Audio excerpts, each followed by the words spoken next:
ഒരു ചെറിയ ഇടവേളയ്ക്ക് ശേഷം വീണ്ടും ഇന്ത്യ ബംഗ്ലാദേശ് ബന്ധം കൂടുതൽ വഷളാകുന്ന വാർത്തകളാണ് കഴിഞ്ഞ കുറേ ദിവസമായി പുറത്തു വരുന്നത്. ഇപ്പോൾ ബംഗ്ലാദേശിൽ തെരഞ്ഞെടുപ്പിന്റെ ഒരു കാലമാണ്. ഫെബ്രുവരി മാസത്തിലാണ് തെരഞ്ഞെടുപ്പ് നടക്കുന്നത്. അതുകൊണ്ട് തന്നെ വിവിധ രാഷ്ട്രീയ പാർട്ടികൾ അതിനുള്ള പ്രവർത്തനങ്ങൾ നടത്തുന്നു. ഈ രാഷ്ട്രീയ പാർട്ടികൾ ചിലത് പറയുന്നത് ഇന്ത്യ തങ്ങളുടെ തെരഞ്ഞെടുപ്പ് കാര്യങ്ങളിൽ ഇടപെടുന്നു, അതിനെ അട്ടിമറിക്കാൻ ശ്രമിക്കുന്നു എന്നൊക്കെ ഉള്ളതാണ്. ഒരുപക്ഷെ തെരഞ്ഞെടുപ്പിന് ജയിക്കാൻ വേണ്ടിയിട്ട് പറയുന്ന ഒരു ഇന്ത്യ വിരോധമായി കാണാമെങ്കിൽ കൂടിയും പക്ഷെ ഇപ്പോൾ അത് അതിര് കടന്നിരിക്കുന്നു. ജമാഅത്തെ ഇസ്ലാമി പുതിയതായി രൂപീകരിച്ച പാർട്ടി NCP, ആ പാർട്ടി നാഷണൽ സിറ്റിസൺ പാർട്ടി, പുതിയ പാർട്ടിയാണ് ബംഗ്ലാദേശിലെ. ആ പാർട്ടി ജമാഅത്തെ ഇസ്ലാമിയാണ് അതിനെ ബാക്കപ്പ് ചെയ്യുന്നത്. ആ പാർട്ടി മുൻപോട്ട് വെക്കുന്ന അതിൻ്റെ നേതാവായിട്ടുള്ള ഹസ്നത്ത് അബ്ദുള്ള കഴിഞ്ഞ ദിവസം ഒരു പ്രസ്താവന നടത്തിയിരുന്നു. അദ്ദേഹം പറഞ്ഞത് ഇന്ത്യയുടെ വടക്കിഴക്ക് സംസ്ഥാനങ്ങൾ ബംഗ്ലാദേശിനോട് കൂട്ടിച്ചേർക്കും, അധികം വൈകാതെ തന്നെ അതിനുള്ള നീക്കങ്ങൾ നടക്കുന്നു എന്ന് തന്നെയാണ് അദ്ദേഹം പറഞ്ഞത്. അത് കൂടാതെ തന്നെ നമ്മുടെ ബംഗ്ലാദേശിലുള്ള ഇന്ത്യൻ ഹൈക്കമ്മീഷനെതിരായി ഭീഷണി, ഒപ്പം തന്നെ മുന്നറിയിപ്പുകൾ, ഇന്ത്യ വിരുദ്ധ പ്രസ്താവനകളൊക്കെ അവിടുത്തെ നേതാക്കൾ നിരന്തരം നടത്തുന്നു. പ്രധാനമന്ത്രി നരേന്ദ്രമോദിയുടെ കോലം കത്തിക്കുന്നു. ഇത്തരത്തിലാണ് ബംഗ്ലാദേശിലെ കലാപരിപാടികൾ മുൻപോട്ട് പോകുന്നത്. നമുക്കറിയാം, ഷേഖ് ഹസീന ഇന്ത്യയിലേക്ക് എത്തിയതിന് പിന്നാലെ ബന്ധം വഷളായിരുന്നു. ഇന്ത്യ ധാക്കയിലുള്ള നമ്മുടെ നയതന്ത്ര കാര്യാലയത്തിൽ നിന്ന് അവിടുത്തെ അത്യാവശ്യം വേണ്ട ജീവനക്കാരെ നിലനിർത്തിക്കൊണ്ട് ബാക്കിയുള്ളവരെയൊക്കെ പിൻവലിച്ചിരുന്നു. അതിപ്പോഴും അങ്ങനെ തന്നെ തുടരുകയാണ്. ഈ ഒരു സാഹചര്യത്തിലാണ് ഇപ്പോഴുള്ള ഇന്ത്യൻ ഹൈക്കമ്മീഷണർക്കെതിരെയുള്ള ഒരു വലിയ ഭീഷണിയും കാര്യങ്ങളുമായി ബംഗ്ലാദേശിലെ വിവിധ നേതാക്കൾ രംഗത്തെത്തിയിരിക്കുന്നത്.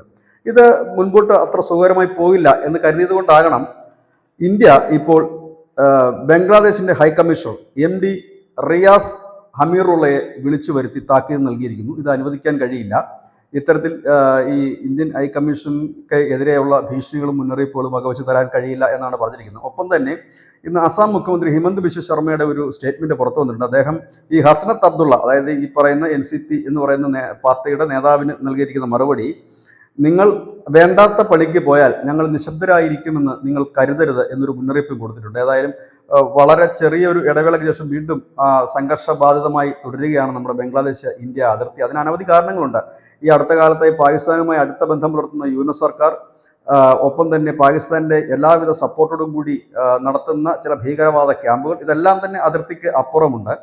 അതുകൂടാതെ തന്നെ ഇന്ത്യയിൽ SIR നടപ്പാക്കുന്നതോടുകൂടി തന്നെ വലിയ രീതിയിലുള്ള ബംഗ്ലാദേശിൽ പലായനം ചെയ്യുന്നുണ്ട്. ഈ ബംഗ്ലാദേശികൾ വലിയ രീതിയിൽ ബംഗ്ലാദേശിലേക്ക് പലായനം ചെയ്യുമ്പോൾ ഈ അഭയാർത്ഥികളായി എത്തുന്നവരെ കുറിച്ച് ബംഗ്ലാദേശ് മുമ്പ് ഭയപ്പെട്ടിരുന്നെങ്കിൽ ഇപ്പോഴങ്ങനെ അവർ ഭയപ്പെടുന്നില്ല. പകരം ഈ വരുന്നവരെ ഇന്ത്യ വിരുദ്ധരാക്കിക്കൊണ്ട് ഈ ഭീകരവാദ ക്യാമ്പുകളിൽ കൊണ്ടുപോയി അവർക്ക് വേണ്ട പരിശീലനം മറ്റും നൽകുകയാണ് ചെയ്യുന്നത്. അതിന് വേണ്ടിയിട്ട് ഇന്ത്യ ബംഗ്ലാദേശ് അതിർത്തിയിൽ, അതായത് ബംഗ്ലാദേശിന്റെ ഭാഗത്ത് നിരവധി ഈ ഭീകര ക്യാമ്പുകളും ട്രെയിനിങ് ക്യാമ്പുകളും ഒക്കെ തുറന്നിട്ടുണ്ട്. അഭയാർത്ഥികൾ എന്ന നിലയിലേക്കാണ് ഇവരെ അങ്ങോട്ട് കൊണ്ടുപോകുന്നതെങ്കിലും ഇവരുടെ മനസ്സിൽ, അതായത് ഇന്ത്യയിൽ നിന്ന് പോകുന്നതിനകത്തുള്ള ഒരു വൈരാഗ്യമുണ്ട്. ആ വൈരാഗ്യം മാക്സിമം മുതലെടുത്തുകൊണ്ട് ഇവരെ ഭീകരന്മാരാക്കി മാറ്റുക, ചാവേറുകളാക്കി മാറ്റുക, അത്തരത്തിലുള്ള നീക്കം. അതായത് മുൻപ് പാകിസ്ഥാൻ നമ്മുടെ കാശ്മീരിലും മറ്റും ചെയ്തിരുന്ന സമാനമായ രീതിയിലുള്ള നീക്കങ്ങളാണ് ഇപ്പോൾ ബംഗ്ലാദേശിന്റെ ഭാഗത്തുനിന്ന് നടക്കുന്നത്. അതുമാത്രവുമല്ല, ഇന്ത്യ പാകിസ്ഥാൻ ടെൻഷൻ അതിൻ്റെ ഒരു പരമാവധിയിൽ എത്തി നിൽക്കുകയാണ്. ഏത് നിമിഷവും അതൊരു യുദ്ധത്തിലേക്ക് എത്തിയേക്കാം, ഇല്ലെങ്കിൽ ഒരു വലിയ അടിയിലേക്ക് എത്തിയേക്കാം.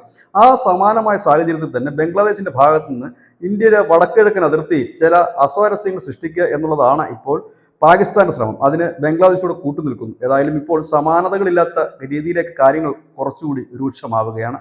ഇത് തന്നെയാണ് ന്യൂസിൻ്റെ പോയിന്റ്. നന്ദി, നമസ്കാരം.